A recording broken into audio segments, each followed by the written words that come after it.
Hebrew గ్రంథం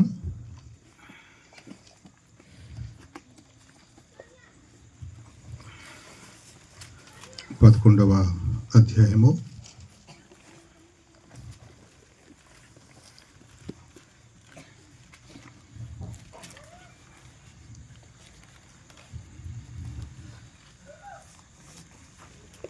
వచనం 31 చదువుకుందాం.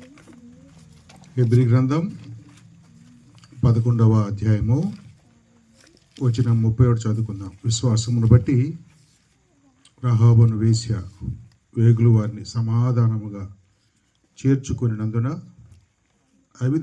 అవిధేయులతో పాటు నశింపక పోయెను. ఆ వచనాన్ని మళ్ళీ చదువుతాను. హెబ్రీ గ్రంథం 11వ అధ్యాయము 31వ వచనం చదువు. విశ్వాసమును బట్టి రహాబును వేశ్య వేగులు వారిని సమాధానముగా చేర్చుకొనినందున అవిధేయులతో పాటు నశింపకపోయాను. చదవబడిన ఈ లేఖన భాగాలు ప్రభు మనందరి వినికిడిలో దీవించుకాక.